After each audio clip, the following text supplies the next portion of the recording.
I was feeling like a dork because I'm not as good as everybody else and they're judging me when they're not paying attention at all. But worst case scenario is they just see someone trying, like putting an effort to get better. And there's nothing, that's a cool thing. Like it's really cool to try at something, put effort into it. And if people see that, that's something to be proud of, not something to be ashamed of.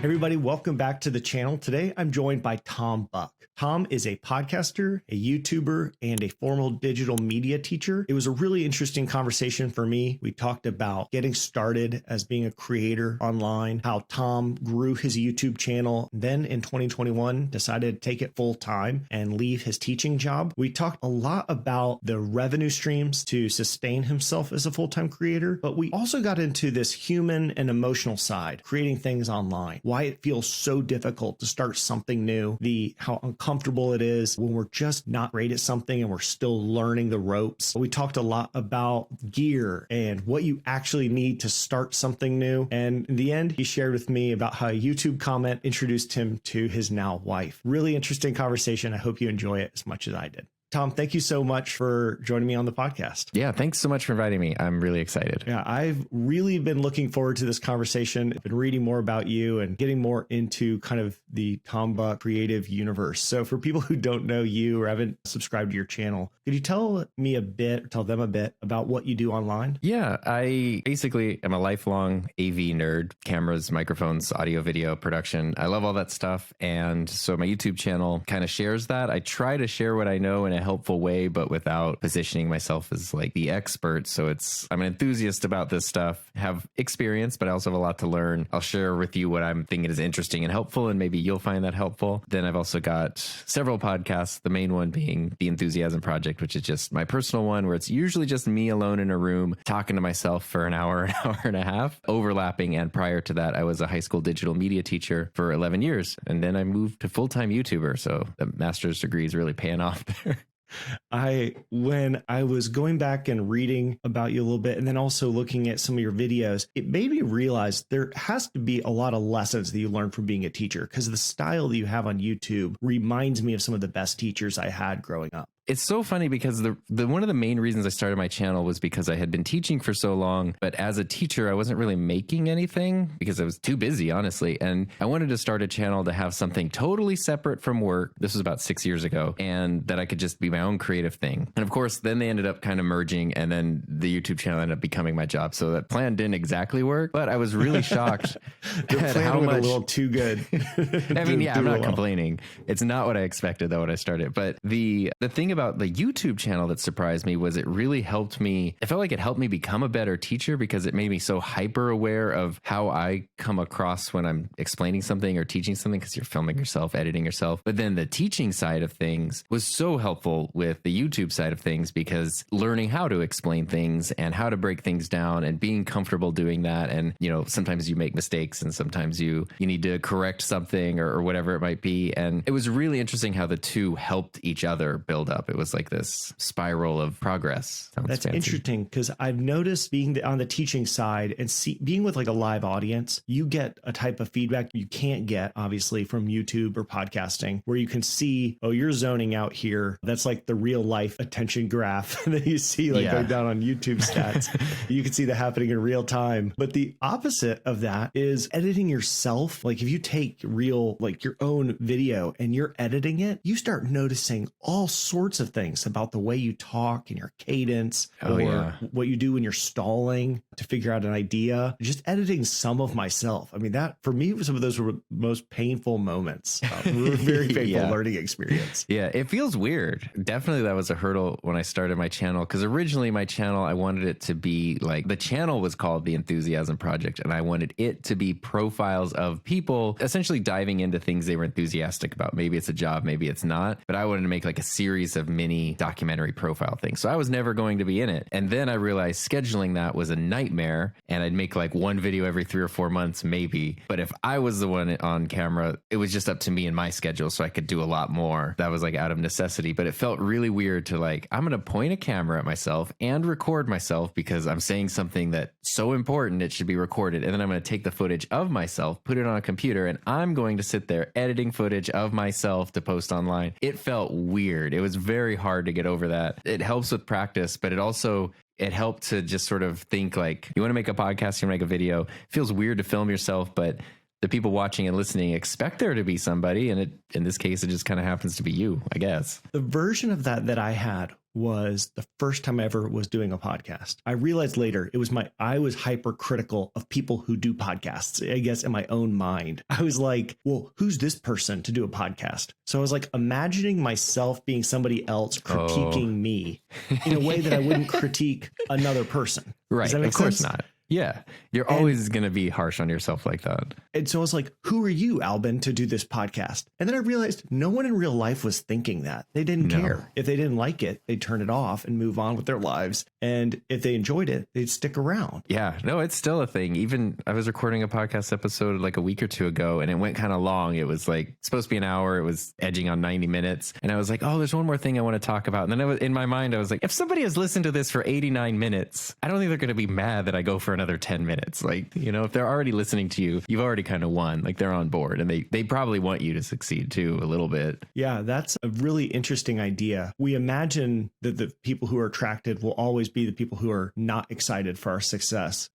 So one of the videos I went and watched of yours was when you hit 5,000 subscribers on YouTube. Oh, wow. Yeah. 2.5 years ago. All the top comments are people who are like, you deserve so many more subscribers. You've done such a great job. I can't wait to watch more of your videos. The people who are hating on the videos, they left one mean comment and moved on. The people who stick around are the ones who are like, this guy's awesome. How does he only have 5,000 subscribers? This makes no sense to me. Yeah. It's funny because that's like, I'm sure you're the same way. That's how I feel when there's a podcast I listen to that becomes popular, or there's a channel I watch that starts blowing up. I'm really happy for them. Like, I'm excited for the person. And sometimes you catch like a channel that's, you know, every day it's really growing, like 10,000, 20,000 subscribers a day. And I love, like, I'm going to refresh and see, wow, they went up another 2,000. That's amazing. Like, it's really fun to see somebody else get that. Yeah. That's how people would feel if they're a fan of what you're making. They want you to succeed. Because if they don't want you to succeed, they might just say something mean, but then they're not spending much other time talking or thinking about you. They moved on to hating something else over here. I noticed this with your channel as well. So you spent 2 years on your YouTube channel, and that's when you hit 5,000 subscribers. That was 2.5 years ago. And now you're at 122,000 subscribers. What was that journey like? Obviously, in the beginning, you couldn't devote as much time to the channel, but what was that journey like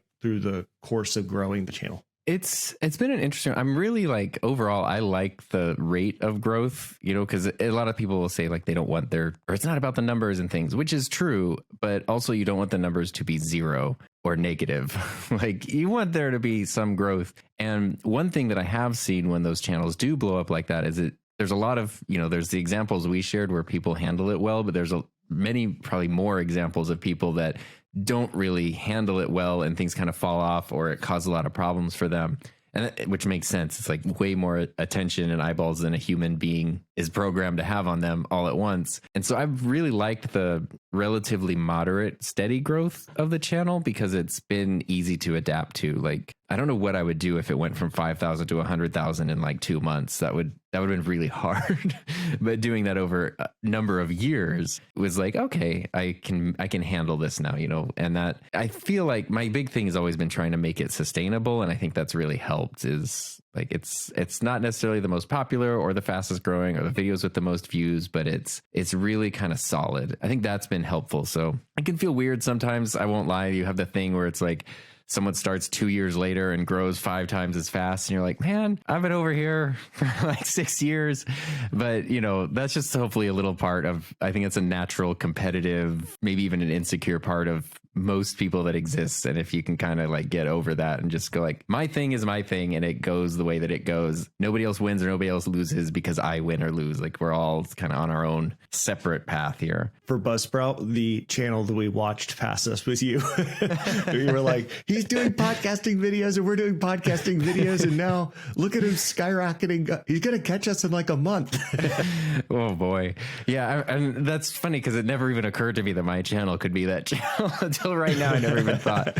It's always like you're always looking at somebody else, and it's just, I think that's normal, but it's funny though. And yeah, the growth has been awesome, and it's way more. 5,000 was way more than anything I could have ever expected. So this is like mind blowing. I love that you said the goal was to have a channel that was solid as YouTube can be. Part of like making this career solid, and I do want to dive into like making the career switch and going full time as a creator, but how do you make that solid? Because you've built other channels. I know you're active on Twitter and Instagram, and you have courses and you have the podcasts and you have the YouTube channel. Like, how does this all fit together into creating something that does feel solid and secure? Yeah, I mean, what you just mentioned is part of it. All of those different things really helps. Like, you know, at the end of the month, at the beginning of the month, when I go through and do like the finances for the previous month, you know, there's something like 18 or 20 different little income sources, which sounds so like hustle culture, whatever. Like you got to have your side. But there's always different. Do you publish your monthly like income streams?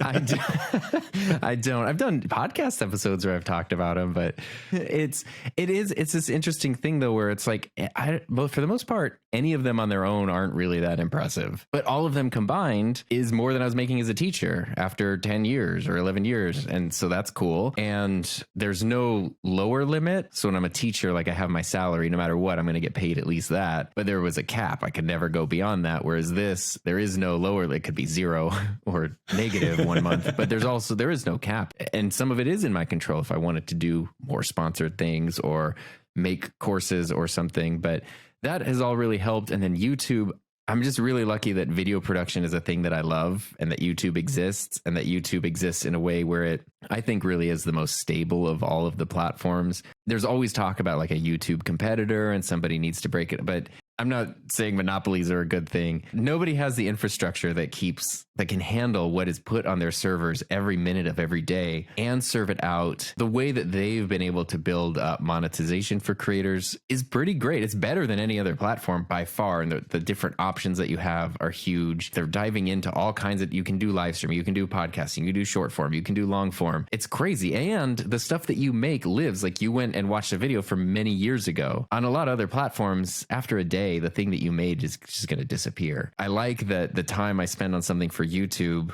that video can still have a life years later and still help somebody figure something out, even though it was made in 2019 or 2018 or whatever. And that is very unique to YouTube. And that's definitely a reason why I think YouTube is a good main platform to have. And I'm just fortunate that the thing I was interested in matched up with that platform specifically. If there's somebody right now who's looking at, I'm starting a YouTube channel, I'm starting a podcast, I want to have something that is mine online that's not associated with work, what advice would you give them, or what would you start pointing them towards? I think what you just said is a great place to come from in the first place. Like something that is mine, that is not work, is really good. It's easy to think about, well, these people make money and this person, it became their full-time job. But I feel like diving into it for that reason, most of the time, is kind of a recipe for disaster. But diving it in because you just want to, and there's something you're interested in. My wife and I always talk about, like, it's the thing that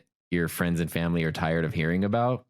If you have whatever it is, any kind of interest or knowledge or whatever, that you find yourself going like, oh, I want to tell someone about this, but I can't keep talking about it, or people are tired of it. That's probably a great thing to make a channel or a podcast or something about, because there's other people out there who will feel the same way. And then you can just, you won't get tired of it. You know, you don't want to do the thing that's like, this is probably the most marketable thing I could possibly do. And after a few episodes, you're like, well, this is terrible. I just made myself another job now that I don't like. I think coming from that place, which is a terrible business plan of just like the thing that you're excited about and interested in, and then working to just focus on that, just make that, whatever that is, you'll figure out how to kind of like, build a channel identity over time. Your podcast will have a few episodes are going to be rough, and then it's going to kind of start to feel more like a thing. And there's no shortcut through that. It just takes time, and it can be really fun to kind of be in that phase of it, and things will come together over time. And then you never know where you'll connect with, what will work, what your audience will be, what opportunities will show up. But I really am a big believer that if you just start out doing something you're interested in, something you're having fun with, you're enthusiastic about, and you just keep doing it, then down the line, really cool stuff will happen. One of the things I love to do is go back and look at really big YouTube channels. I mean, I guess I do this for podcasts as well, especially if they were not like a celebrity beforehand. It's somebody who actually grew up as a creator, and go back and watch some of those early videos or listen to the first podcast, and they're so bad. It's like, but it's so encouraging to like go see one of the early Mr. Beast videos, and you're like, he was shooting this on a graining camera and didn't know what he was doing. And over time grew into one of these people who knows how to capture attention better than anybody else online. Yeah, you can see the hours of reps that people have put in, like anything, anybody who's good at anything, they make it look easy.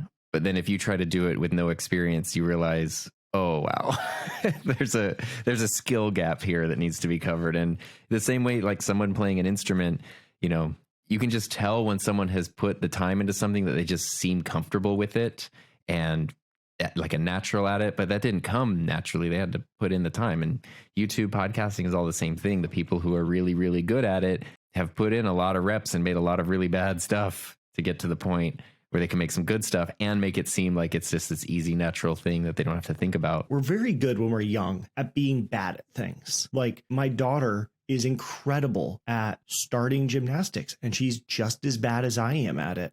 And then a few weeks later, though, she's really good at it, and I've not progressed because there's no way I'm going to go into a gymnastics thing and start rolling around and try to do moves. But children do that. And that's how everyone learns everything. You are always bad at the beginning. The idea of like somebody walking in and playing the piano perfectly the first time, we hear like one story like that. We imagine that's how things are supposed to be. But the truth is, nearly everyone is bad at everything and over time learns it. And yet when we hit a certain point, and I don't know when it happens, it's like I expect to be good the first YouTube video I make. I think my first podcast should sound just as good as what I'm listening to that's produced by NPR. And so there's something wrong with me that I'm not at that level day one. I did take a class, and the ice skating instructor said, like, you find a weakness and you just attack it. Like whatever the thing is that you're not good at, just attack that one thing. And then once you get it, attack the next thing. And it's crazy how you remember doing that as a kid. Like you don't know how to do anything. So you're trying to ride your bike and you're bad at it. And you just every day you just go out and try and fall and tip. And eventually you ride your bike. It does take the mindset of embracing the beginner state, the experience of being a beginner. And that's hard. And a thing that I came across that was really helpful because I was feeling embarrassed, and especially like at like an ice rink, at an adult public skate, everyone's just in their normal clothes. And I'm over here, I've got my elbow pads on, I've got my knee pads on, I'm going to put on my wrist guards, I'm going to put on my helmet. I'm like, I can't smash my face into the ice and like lose a bunch of teeth right now. Just can't. And then I found something online where it was kind of like the same thing. There's so many things, especially with hockey and ice skating, where people are like, is blank age too old to start? It doesn't matter. 17-year-olds or 60-year-olds asking the same question. And somebody said like, yeah, I put on my stuff and I go over there and they're like, I'm not afraid to be seen trying. I was like, oh my God. I was feeling like a dork because I'm not as good as everybody else, and they're judging me when they're not paying attention at all. But worst case scenario is they just see someone trying, like putting an effort to get better. That's a cool thing. Like it's really cool to try at something, put effort into it. And if people see that, that's something to be proud of, not something to be ashamed of. And this is a really simple mindset shift, but it really helped. Let's go back to what are the benefits of being like a creator that are not the monetization and the money side of it? What did it do for you when you said, I need to have something that's my own, that's not work? What came out of that for you? That's a great question. For me, it was such a self-confidence builder. One of my early videos, it must have been like the 10th or 11th video on my channel, was like a little vlog about learning to play music and like why I started playing music. And I titled it Loud as F word, which I don't want to say, and even the thumbnail even has like the word censored. And in the video, I censored myself saying the word, which is like, it's YouTube. I didn't have to do any censoring. I could just say the word. I didn't want to go that far. But to me, it was like, I just want to like, there was like a thing about like, I want to just kind of like play around with a little bit of profanity in terms of personality, because that's something I would never do at work or could do at work. And it sort of sets a tone as like, this is my own thing that I want to do.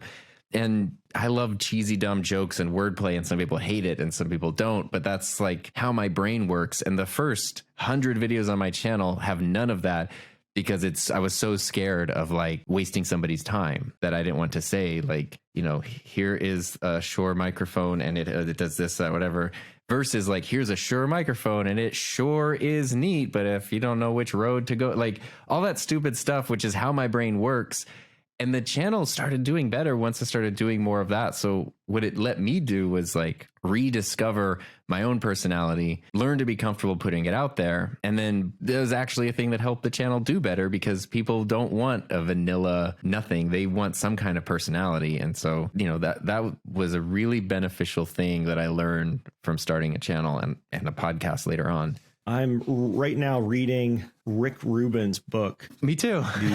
Yeah. You are? Yeah. The Creative Act. And that is something that I think it was in an interview, or maybe it was in the book, where he said, for everybody who's watching, Rick Rubin is the producer for tons of music albums, for tons of different genres of music that you would have heard of. And one of the things he said was, a piece of advice is, don't listen to anybody, listen to yourself, find out what you like, and then make that art. Make the art for you. Be the audience and make your art for you. And if other people like it, that's great. And if you have to get a job to support that art, that's okay. But you've got to make the stuff for you. And I think it's easy for creators or podcasters to start with, I'm going to monetize what's the most popular podcast type. And you're like, what you're telling me actually what you want is a job. So you should just go get a job. You're right. Because you're asking, what will other people like? But the benefit of being a creator and like being yourself and being your own boss and doing it yourself is, I'm the audience for my own art.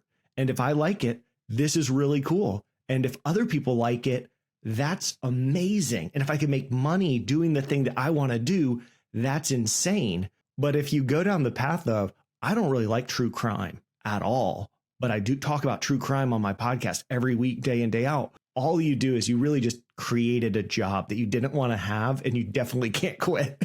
Yeah, right. Yeah. And you can't change it, because that's now the thing that you're known for. There are even less extreme examples of that. Early on with my channel, I started making some videos about 3D printing, just because I was really into 3D printing at the time. And some of those were like my first videos that did well, got like a couple thousand views or even more, which was nuts when you have like 4 subscribers on your channel. And it was pretty clear, like, wow, anytime I talk about a 3D printer or a 3D print, it does well. I could just do a 3D printing channel and it will do well. But after like I made a handful of 3D printing videos, like that's literally everything I know and I'm interested in about 3D printing. Like I'm kind of done. Then I sort of realized like, oh, okay, maybe I actually even don't want to make any more, because I don't want people to come in thinking that's what this is when I don't want it to be that. It's easy sometimes. My first viral video was an Apple Watch video where it was, I like on release day, I happened to get a watch and I just did a speed comparison. Of course, it's a video that took like 20 minutes to make. I didn't even plan to make it until that day. And that video went nuts. And I remember thinking like, oh, this is why people do Apple channels, because it's a very different world. But then I've also known people who have pivoted channels or started Apple channels, had huge success, but every time Apple announces something, they're like depressed for 3 months because they just have to buy every model of MacBook, every color of iPhone, every whatever, and then do infinite test videos and comparison videos and benchmark videos. And it's just like the same cycle over and over again. And some people love it and don't get tired of it. And that's amazing. But a lot of people, they kind of did it because it was the thing that was popular, that got them popular, and they can't quit and they don't like it. And they find themselves, I've known people who are like, yeah, I have 500,000 subscribers and I make a ton of money, but I'm just going to go get a job again because I don't want to do this. Okay. I don't want to be in that situation myself. So it's scary. We've talked a bit about kind of the being a creator as a whole. What are the differences between the like Tom Buck YouTuber and Tom Buck podcaster? How do those things work together? or at least how are those just different mediums and how do you see them? I'm going to have an existential crisis now. Maybe what's the difference between your podcast and your YouTube channel? No, there's actually the individual. There's a pretty easy answer, which is this: the podcast is not that the YouTube channel is formal. The podcast is just way more casual and maybe a little more in the weeds. Sometimes it's a chance where when I'm editing a YouTube video, I'm not trying to do the Mr. Beast style of like editing for retention. That's like a little much for me, but I do like cut out breaths and pauses, and I rewatch the videos a million times and think like, I kind of say this here and I say a very similar thing here. I got to get rid of one of these. Like really try to get the video down to its essence, even if it ends up being a 40-minute video about a microphone or something. Like I feel like these are a necessary 40 minutes. Like it's as short as I can make it. And the podcast is sort of different because I should do more, but I don't even really edit my podcasts. I do pretty much everything just through the Rodecaster, and record pause is kind of my edit for the most part. And I just, I have an outline. I try to explore ideas. I feel like if someone were to watch the YouTube channel and we meet in person, they're going to be like, oh, you're the same person from the YouTube channel. So it's not like that isn't me, but I feel like the podcast is a lot more like, yeah, if we're just sitting around together and talking about stuff, that's kind of what it feels like. So it's more of a chance for me to explore an idea in depth and just share it with an audience rather than like having to have a conclusion necessarily or tighten it down as much as maybe I even should. Just kind of have a breather. That was why I started the podcast originally, actually, was because as a teacher, I had amazing students and I had like the best position, but they're all high school students. It's hard to get through a couple of sentences without having to like answer a question. The phone rings, someone comes in, you have to like, shh, please be quiet over there, put your phone away, like repeat yourself. Like I couldn't get through one or two thoughts without doing that. And after years of that, you just feel like a crazy person. We're like, I just want to get through this information and through these thoughts, please. And YouTube's a good outlet for that. But YouTube is, like I am very aware of every word and every frame. And the podcast was like, I can just hit record and just go. And it was almost like therapy. And that's kind of, for me at least, I know not every podcast works that way, of course, but for me, that's the role that it's filled. And it's been really nice. And it really blew my mind that people actually started listening to that for some reason, which is great. So it's almost like they all satisfy different creative itches and therapeutic needs in a way.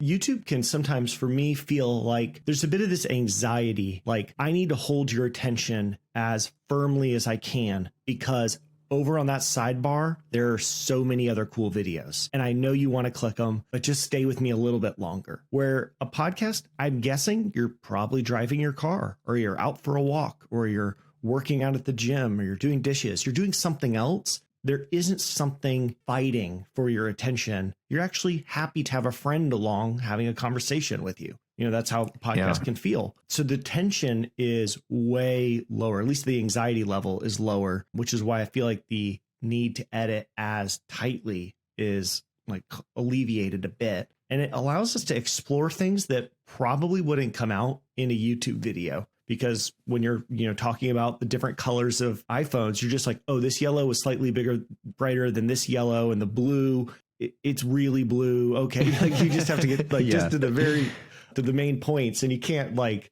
sit there and reminisce or think through, just kind of go off on tangents as much as you could on a podcast.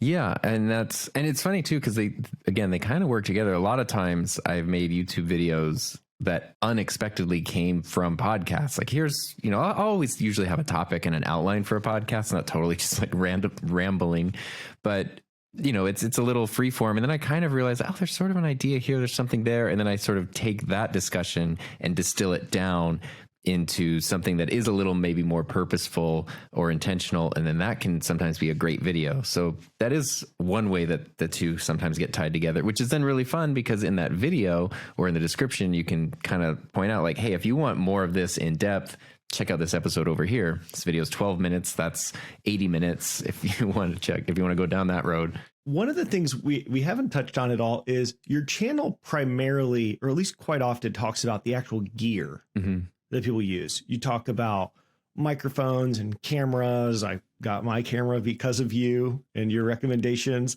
One of your biggest videos is the Rodecaster Pro, which I have here. But what is your view on like gear as a whole? Like you are someone who teaches gear. How important is gear to being a creator, and especially when you're getting started? Yeah, this is such a funny topic to me. And there's a very common thing in the creator world: gear doesn't matter. And I like totally disagree with it almost at every level because it's just not true. And what I do think is important, and the nugget of wisdom in that, I think, is that gear should never be the thing that stops you from getting started. You know, so if you want to make a channel or a podcast and all you have is a phone, that's enough. You can get your reps in, you can get things going, you can actually make some really great stuff just with whatever you have. Like if you're watching YouTube or listening to podcasts, whatever you're using to watch and listen to those things on, you could use that same device to make those things, like at its most basic level. But beyond that, there are certain things that you just need certain gear to have. And I do think that sometimes telling people that gear doesn't matter,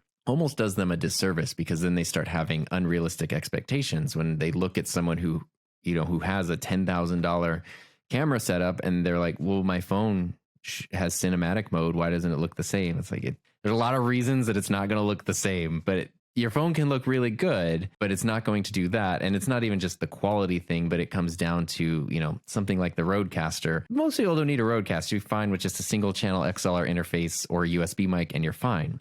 But when you're the person who wants to have multiple people, plus some sound clips and some music, and you want to eliminate editing on your podcast, suddenly it's like, oh, the Rodecaster, without that, you would have to then daisy chain 6 other pieces of gear together. Like, it really does make a difference. And learning how to use it makes a difference. What I always like, I just like gear in general, but I like sane and practical uses of gear. I don't like upgrading every year to every brand new thing all the time. And I like it when you can get something and that can be your thing that you use for a long time.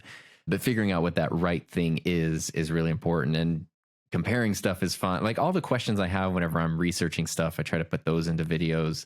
Gear is really interesting. It's not the be all end all. It's not going to solve all the problems, but it is a very crucial thing. And there's also this other side of it though, where it's like, sometimes people will think, I got this microphone, and like something like the Shure SM7B, mine's right there on the back wall, is a great example. They thought they would get it, plug it in, it's going to sound like their favorite podcaster who uses it. And it doesn't, because they need to figure out how to get the levels proper. They need to figure out how to EQ it for their voice. They need to maybe even figure out how to sound treat their room. And sometimes you don't want to do that. So I think there's that part of gear where it's not this magic bullet where it's, it's just going to fix everything because you bought something. You need to put in the time to understand what you need, why you need it, how to use it. I'm constantly making mistakes with gear all the time, but it's also just really fun. Like there's just something so satisfying about setting things up and trying new things and experimenting, and gear can enable you to do things in a new creative way sometimes. So I don't know. I love gear. I wouldn't encourage anyone to be irresponsible with their purchases of gear, but I also think that it's important to have good stuff, and that I'm also kind of against the idea of gear being overkill. Sometimes people are like, especially on YouTube, you don't need that camera for just a YouTube channel or just whatever. And it's like, well, I could give you a million reasons why I do, but also who cares? Like if I want to buy a cinema camera and just film talking head tutorials, who am I hurting? Nobody. Like if that's what I want and I'm being financially responsible, you can do whatever you want to do. And if that brings you joy, because sometimes, you could buy a cheaper thing. I could buy a $20 boom arm instead of this $100 boom arm. But every time I use that $20 boom arm, I'm probably going to get annoyed, like frustrated. Whereas this nice one is really fun. And every time I come in here, I'm like, I kind of want to use that thing that I bought because it's really cool. So it can also encourage you to make more. And, that's gear is such a big topic, but those are my like semi spark note thoughts on it. One of the things I've noticed in myself, and now I think I see it in other people, though this may not be true, is that sometimes the gear is not the necessity. It's the excuse so that you don't have to be uncomfortable. Like, I don't actually want to release a podcast episode that's bad. I just want it to be really good. And if it can't be good, I don't want to do it. And then I found out all the big podcasters, they pretty much have like this setup that now looks like it's $2,000. Well, unfortunately, that's not available to me. That's why I can't be a podcaster. So I guess until I can put those $2,000 away and buy all this stuff, I can't do it. And that excuse, at least, I mean, I've come up with that one myself. Oh, if I really wanted to get into cooking, I'd really want to buy an expensive knife. If I really wanted to 3D print, I would want to buy that 3D printer. If I really want to get into four-wheeling, I'm going to buy that Jeep. These are all real ones for me. If I want to do all these things, I have to have this expensive piece of gear. Well, I can't, so I guess I can't do it. There's my excuse and I'm out. And I think I see that in other people with podcasting where they're like, well, I had someone ask me, I only have $10,000 to spend on my podcast setup. What should it be on? And my answer was, you should buy a Samsung Q2U and take $9,940 and put them into a bank account for a bit, S&P 500, and then like come back a few years from now. Yeah, honestly, that's probably the way to do it. Maybe pay for a Buzzsprout hosting plan, but otherwise that's about it. What's really funny is like two things came to mind when you were saying that, which is one, early on when I was starting my channel, I was in like this Facebook group for people who were starting channels and, trying to figure out YouTube and stuff. And there was this one guy who was like, I really want to get started, but I'm living in like this basement and it's very poorly sound treated and stuff. And so I was like, oh, you've got, you hang your jackets up here on this closet thing. You hang some blankets here. Like it's super easy to soundproof or sound treat just with what you have. And he's like, oh man, I can't do that because then for whatever reason, can't move this thing over here. And I was like, well, what's your channel? And he said it was about outdoor stuff. And I was like, oh, you don't even need to be in a basement. You go outside and then the outdoor sound is actually just part of it because you're talking about outdoor topics. And it was just, no, I can't do that because then I don't have a tripod or whatever. Oh, you don't need a tripod. Just, set your camera on a stump or like every problem he had, I had a very easy, free solution for. And he had another excuse and it was like, okay, it doesn't matter. I could show up with everything you need and a whole crew ready to film and you wouldn't want to make something because for whatever reason, there's a block. And I think for some people that could be the gear. I need the $10,000 setup before I could record. The flip side of that was, which I saw all the time when I was teaching, especially because I taught at Title I schools, which are lower in socioeconomic status. So the students didn't have a lot. We had a lot of gear in my program that students could check out, but the number of times I would see kids make stuff on some busted old cheap phone with like the worst camera in the world, and they would spend all weekend filming something, editing something on this free, terrible app that put watermarks all over it or whatever. Like everything about it is bad, except that what they made ended up being really good because they wanted to make something and it didn't matter. Nothing was going to stop them from making something with whatever they happen to have. And it's like, that's sort of the exact opposite. If you really want to do it, nothing's going to stop you from doing it. Like you will figure it out. You will find access to the gear. You will find access to the software and the tools and the web hosting and whatever. And, it does come down to, I don't know, what's going on inside, I guess, more than anything. I've definitely been on the excuse side where I'm finding sometimes the excuse or the problem that I have is actually the solution. The solution to the real problem, which is I do not like the sound of my own voice. I will never feel comfortable with it. I don't like it. And so I don't really want to hear it on a recording. I don't like the way that I slow down and I stammer. I'm never going to like that. So I don't want to hear it. My solution is the only way I will ever do a podcast is if I have $10,000 of equipment. And even if you showed up with that $10,000 of equipment, I'd be like, today's really not a good day. I've got so much going on. So sometimes I have noticed, at least myself, when I keep having a problem, those problems actually are the solution to a different problem. Yeah. And like, do I want to move past it? Or do I want to just like say, I'm not starting a podcast, not because of this made up problem of it's oversaturated or the made up problem of I don't have enough money. It's actually because I just don't want to do a podcast as much as I kind of claim that I do. It really is like, this may not be the thing that I truly want. I'm more interested in being a person who other people perceive as a podcaster, if that makes sense. No, it absolutely makes sense. I'm kind of going through something similar at the moment because going back to being a beginner, last year I started taking flying lessons to earn my pilot's license. And I was scared of flying. So it's kind of a cool thing to do. And it's been pretty amazing. After about, 20-ish hours over the course of like 7 months, I kind of hit a point where I was like, I think I'm gonna take a break. I don't know why. It just I was kind of just like, it's really expensive and I've done a lot of really cool stuff, so I don't regret it for a second, but I don't know that I don't know how much I want to keep going. There's also a lot of excuses of like, well, the weather's bad and right now I'm just busy, so I should push this lesson or this test to this time here, or this reason, that reason, another reason. And I'm not going to lie, it's been a thing where like, if it happens to come up where someone's like, I heard that you were doing this or whatever, they're like really interested in it. And they want to make plans for like, oh, when you get a license, we could fly to Vegas in a half hour. We could do all this cool stuff. And I'm like, and that feels really good. And so part of me is like, okay, I don't know if I want to keep going or not. I need to figure that out. But there really is a part of me that kind of likes the positive, like, yeah, it's a really cool thing that most people aren't doing and people are interested in it, and that feels really good. And I feel like maybe I should keep going, or I won't have that anymore, or I will be disappointing to the people who had all these, like, sorry, we're never going to do the 30-minute Vegas trip. Sorry. But like, and kind of really having to go back to, okay, is this something I'm interested in? Still interested? Did I lose interest? All of which are fine. Like, and that's okay. And same thing with podcasting and having so much online, and especially if you've already done one thing. You have a YouTube channel, you should have a podcast. You have a podcast, you should be posting short form clips to wherever. And people feel like they have to be doing these things, even though they really don't want to, but they feel like they have to. And so you have someone who like just wants to do a long form podcast about whatever they're interested in. And now they find themselves spending most of their time editing 20-second vertical video for like Instagram and TikTok and YouTube shorts. And they're like, I hate doing this, but I have to do it because it's the thing that you're supposed to do. And now there's no more joy in the thing that they really liked. And going all the way back to what you said of like, if you're kind of keep making these excuses and, what is the actual reason? Is it something you really want to do? Or is it something you've sort of told yourself, I am someone who wants to do this thing, or other people, you have external pressures, like whatever it might be.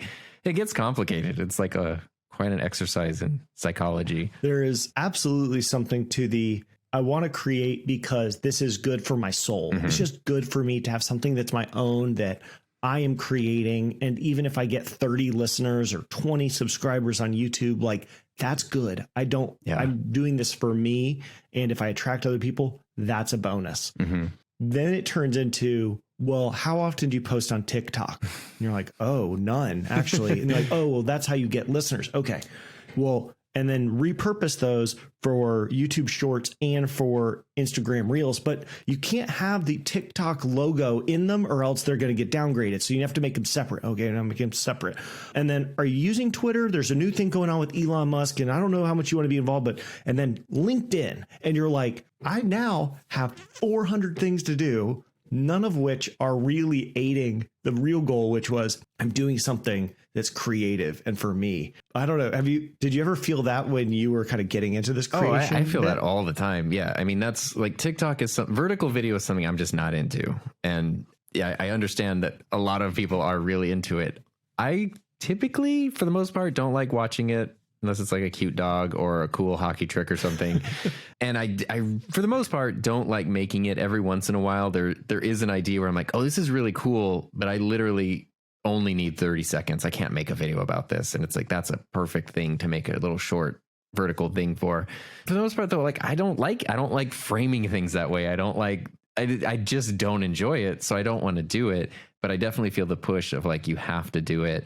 Definitely feel the push. And sometimes I've done like sponsorships with companies where they're like, oh, and then what about your Instagram and your Twitter? And I'm like, those are really huge messes. Like those are not involved in this right now. Like you don't trust me. There's nothing going on there that you want to like, it's not going to help this cause right now, this sponsored thing right here, because I just use them how I want to use them. But I did feel at a certain point like, oh, I'm signing up for Twitter and this is how you have to use Twitter. I'm signing up for Instagram. This is how you have to use that. And, there's other stuff where it's like, maybe I just don't want to check this anymore. I don't need to. And the thing I always think is it's good to check stuff out and to try it, like maybe Discord is something that's cool for you. Maybe TikTok is great. Maybe it's not. So try it, see how you like it. But if you don't like it, even if it is something very popular, don't feel the need to do it, because then it does become draining and taking away from the thing that you really like doing, which is the thing that maybe people are even interested in the first place. So it's like, you know, if you have an audience because you make videos, instead of spending all your time navigating this weird world of like influencer marketing or vertical video or whatever, just spend that time making more videos that you like, which is why people found you in the first place. Like, just go back to the thing that you enjoy doing. And you can always tell when someone they're doing something because they enjoy it versus it's like watching a band play on stage, but they hate each other. It's like, yeah, the music sounds good, but there's like, it's very different than like, here's a group of musicians who love spending time together and are friends, and now they're playing music together. It's a very different feeling, even though it's kind of the same thing on the surface. Before we close, can you tell me a little bit about being a creator who makes money by being a creator and what that process was like? I know you said you had a bunch of different little income streams. Could you tell us what some of those are, even if we don't talk about numbers? The money and creator thing is very conflicting to me. When I started my channel, I was adamant, like, oh, I'm never going to make money. There's never going to be an affiliate link. There's never going to be anything, because I thought that would somehow like contaminate the thing. Like, I just want to make something, even if it's a gear review. I want everyone to know that I'm making this review because I'm interested in this thing, or I want to share something about it, not because there's some greater marketing scheme or money behind the scenes or whatever. And I get that. I get why I felt that way. I was also wrong. I was also like totally wrong, and probably would have been a good idea to like open myself up to, you know, some forms of monetization earlier. But ultimately the goal was to like protect the integrity of the thing I want to make. And what I had to learn, and it took a long time to learn, was you can do that. Money isn't inherently evil, and it's okay to make money making stuff that you love. And there's ways that you can do that protect the thing that you're making. I think we've talked about it before, but I have a whole page on my website that's like an ethics statement that covers how I approach brand deals. And I send every single, I really don't do a lot of, it even says on there, I don't like doing sponsored videos. So like right away, that's a terrible sales pitch if I'm trying to get someone to sponsor me. But it's setting the tone of like this. I don't want to make every video is now a client project because it's a sponsored video. But every once in a while, something pops up that makes a lot of sense and can be a really cool thing for me, for the channel. Like I did a sponsored video with Sennheiser earlier this year, which was awesome because I really like Sennheiser. I really like the microphone that we were talking about. I really liked getting paid that month because I needed, flight lessons are expensive and bills are expensive. But also Sennheiser was on board to donate a couple hundred of these microphones to different schools around the world and even just individuals. And it was this really cool thing where it's like, this is a sponsored video where I get to work with a company I like, talk about something I'm excited about that I would be talking about anyway, and I get paid and other people benefit from it. They get gear and equipment. And that, how would it have been better if that weren't sponsored? If it were just me, I spent $130 on this microphone, I'm telling you about it. It would have been the same video with so much less benefit to so many people. Like, so there are actually ways where it can be a good thing. And you just sort of have to like, it's very different for everybody. Keeping your integrity and the relationship with your audience, I think keeping that intact is the most important thing, however you choose to do that, which is different for everybody. So since I don't do a ton of sponsored stuff, it does help to do that.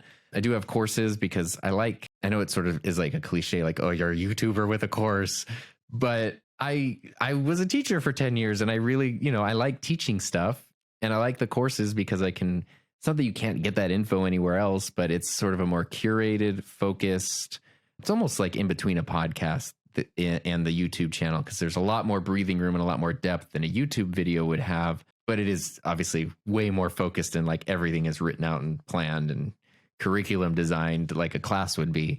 So those really help. I did go into like supporter communities like Patreon and YouTube channel memberships, which blew my mind because people actually wanted to pay just to support the channel. And then so I started like putting names at the end of videos. And then every once in a while I do, posts for them or live streams or, it's a really fun thing, especially as the channel has grown. That's been cool because when you do a live stream on a channel with 120,000 subscribers, it can kind of get busy, which is great. It's a cool problem to have. But when you do a live stream, on a Tuesday and 25 channel supporters show up, you can kind of just sort of like hang out and talk and just have a good time, very low key. So finding things like that have worked. And then affiliate marketing ends up being huge too, which is like, a bad month on Amazon would be like $1,700 or $1,800, and a good month would be like over $4,000 of just people clicking links that would be there anyway. Like why not do that? It's definitely wonderful if what you talk about is gear, and I'm sure that's why so many people are attracted to Apple videos and gear videos and things like that, because Amazon giving you a little bit of a kickback on anybody you send their way, and they already are looking for the link anyway. So it's not like that's the pushed thing. It on them. Yeah. And when I started my channel, I was like, I'm going to put links because I always want. There's so many times where I'd see somebody with something and I would try to find what it is. And I would literally have like a paused frame of the video and I'd have the product image and I'd be looking like, oh, there's a red button there, but mine, like trying to find, if they could just put the link to the exact one they're using, that would be amazing. That was like pre-YouTube, before I knew about affiliate links. And then it wasn't until like a year into it, I made a video about a camera lens, and my channel was small, like under 1,000 subscribers. I just bought a new camera lens and made a video about it. In the first week, I had 5 people tell me they bought that camera lens because of the video. And I was like, this is an expensive lens. And it convinced 5 people to buy them. And then I was like, if those were affiliate links, nothing would have changed except I would have made a couple $100. Ironically too, like affiliate links, sometimes it's easy to make them shorter. So like visually and aesthetically, it keeps the description more organized. My thing is like, as long as I'm not making a video to share an affiliate link, like here's something that's a piece of junk that I hate, but you're going to click that link and give me that 24-hour cookie. So as long as I'm not doing that, and the links are the links that would be there anyway, I think it's a win-win for everybody because people get the exact thing that they're looking for. I get a commission if they make a sale, and it's been an unexpected, really, really great revenue stream over the past few years. But I mean, all of those things help. And you know, the courses are so, at least the way I do them, because I want them to be good, they're a lot of work to put together. And it's an interesting thing with those, because once that initial push is done, though, they are just kind of there and you're just sort of keeping tabs on them, updating them when necessary. And that's really cool. Like, I don't know, like last month I have 3 courses out, and I think it was $2,345 was what came through courses, which is great because I didn't make a new course in that time. Sometimes it's zero also. Like sometimes no one buys anything that month and it's just $0. But it's kind of cool when it's like, wow, okay, these assets that I've put together help pay the mortgage, or more than paid the mortgage last month. That's awesome. All that little kind of stuff really, really does make a difference when it all pulls together. I think there's this misconception sometimes that people have that if you have a job, you're secure. If you have a creator that you put this together yourself, that's less secure. Yeah. And that's very true on day one. Like day one, where you got a job, now you know 2 weeks or a month from now, a paycheck comes in. Day one as a creator full-time, you do not know, unless you've already been doing it for a while, like in your case, that a check will come in. But now you're in a position, you're 5 years in as the employee and 5 years in as the creator. The employee has one person who says, this no longer works. Unfortunately, we couldn't make the numbers work, or we really didn't like something you did. We're moving on. Business isn't doing well, whatever it may be. On the creator side, for everything to fall apart, YouTube has to demonetize you. Patreon has to say, all your patrons say, I no longer want to support. Amazon says, we're actually taking away all commissions. Your course has to go offline somehow. You have to have it's a bad day. All these catastrophes. Yeah.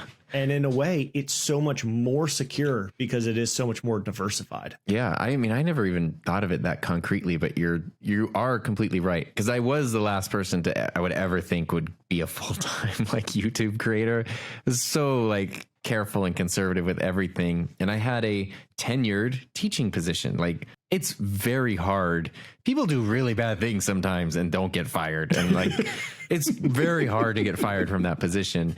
It's very easy for them to make your life miserable though. And, you know, yeah, I'm teaching this digital media program and this great thing, but all it takes is one administrative, legislative, cultural district change, somebody in some position somewhere. And it's like, oh, you're going to be teaching, you know, middle school remedial English, you know, to violent offenders now because I want to bring my buddy in from this other school to take over your program. Something like that could happen at any point. So even the really secure thing, like, I guess I would still be getting a paycheck, but I would hate every minute. You know, they could make you hate every minute of your existence. And that's probably the most secure position someone could be in. If you're not a union tenured teacher, then yeah, all it takes is one manager to switch out or change their mind, or one bad quarter or something, and sorry, the plans changed. I mean, the number of times you hear about like tech companies and things pivoting, like we're going all in on this. No, we're going all in on this direction. Sorry guys over here. Like we did want to bring you on permanently, but now we're going over here, so we don't need you anymore.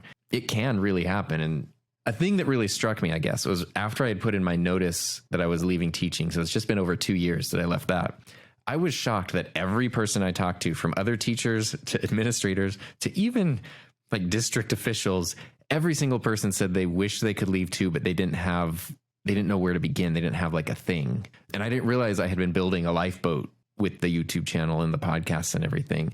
And I was just so grateful that I had that, because it was an option when things just weren't going well. It's like, oh, I can just get in my lifeboat and paddle away. That's kind of a cool thing. You don't realize you're building it sometimes, but I was shocked at how many people had nothing and really wanted something. It was kind of sad. Yeah, I not the exact same, because I did not go into being a creator, but had that experience with law, like lots of lawyers saying, I really wish I wasn't so far in my career that I could leave now. You know, the way law gets you is that you start making enough money that you start committing yourself to making lots of money. And as silly as it sounds, there's a way you can grow your lifestyle that you're making $250,000 a year and you cannot make any less, because you are in a country club and you have 2 expensive leases and your kids go to private school, and there's no other option. And now you have to stick with the only way that you can make that much money, which is continuing the practice of law. So there was a bit of,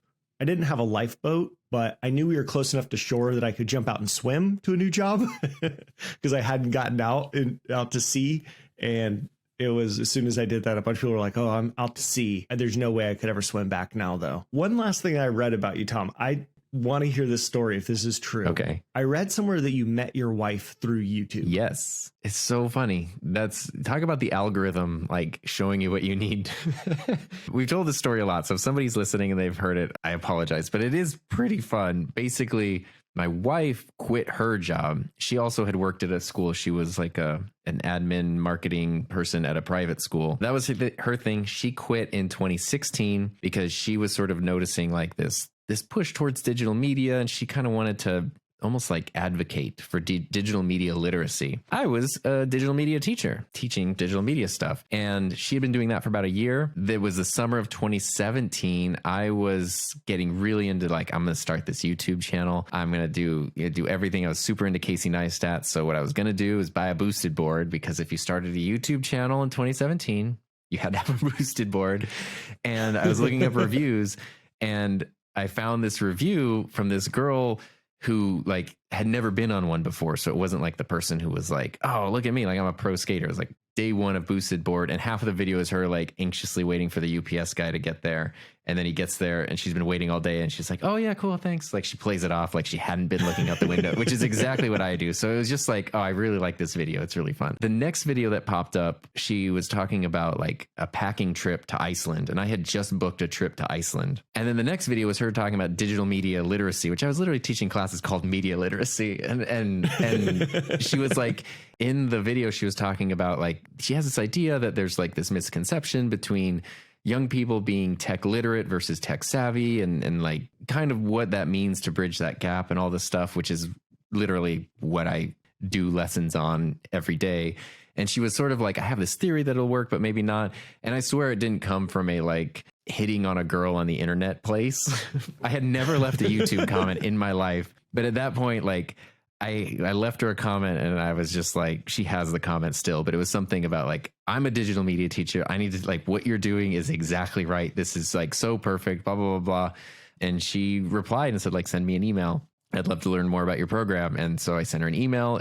She was like, it was crazy. She had started this thing that month. She was calling it All in August. And she was like, I'm just going to say yes to every opportunity that pops up. I emailed her about my program. She was like, oh, I'd love to see it. I was like, well, you're more than welcome. If you want to drive all the way out here and check it out, you're more than welcome to. School starts in a couple weeks, so it kind of has to be now, because it can't really be during like the school day at the moment.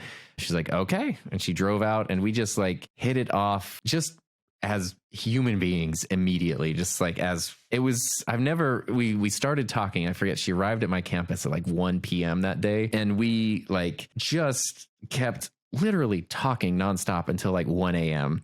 And we had never met before. And it was all about like digital media and YouTube and the freedom of like being your own creative person and all this stuff. Like these discussions I'd never had with anybody before. And so we then just became like great friends, and we started working on like these weekly live streams, sort of podcast things together. And like there were all of these people going like, oh, you're gonna like that the girl from YouTube, the YouTube girl. And I was like, no, it's just we're just friends or whatever. And I was wrong, and we weren't. and now we've been married for like 3 years. So this is a crazy it's a crazy situation, but it all came from the YouTube algorithm recommending the right video at the right time. I love that this kind of ties back to one of your first points, which was like, you just have to do the videos that you want to do. Yeah. Had she not been doing the videos that were uniquely her, she would not have been like such a clear signal like, oh, this is a person that kind of I connect with. Like, yeah, boosted board in a style that you were interested in, then Iceland, which, whoa, that's weird. I'm going to Iceland, and digital media literacy. Nobody else on YouTube probably had all three of those videos, and somehow it all connected where you went, whoa, there's enough in common here that I don't feel weird leaving a comment, telling about myself, because it's so almost strange that we have this much in common. There's no YouTube coach that would say like, make a channel that has all those things. It would say, don't put all that on one channel.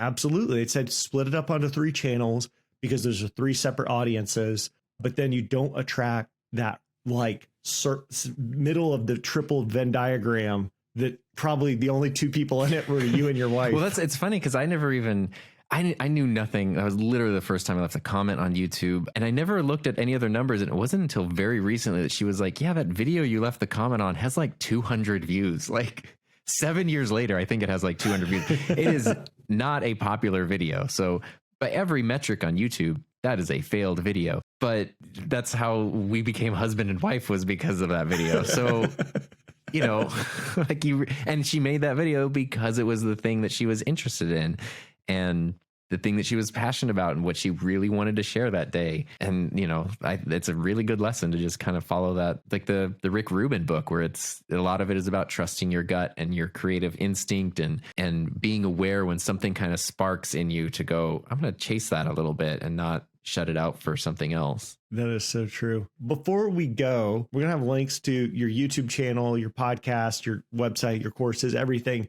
Is there anything else you'd want to leave the audience with before we wrap up? I mean, that's all great stuff if you want to check out any of the stuff I do. The only thing I would say is what I've learned over this past number of years of doing this, the only regret I have is that I didn't get started sooner. And I've said that many times, but seriously, if somebody has that push of wanting to start something, whether it's a channel, podcast, anything, whatever gear you currently have, use that and do that and get started, because you won't regret it. Even if you decide it's not for you, you do a couple and you're like, I don't like this, not for me. That's cool. You figured that out, and that's an important thing. But it could also turn into something, and a year from now, you'll be really glad that you started a year ago. And you might just meet your future spouse by doing it. Guaranteed that'll happen for sure.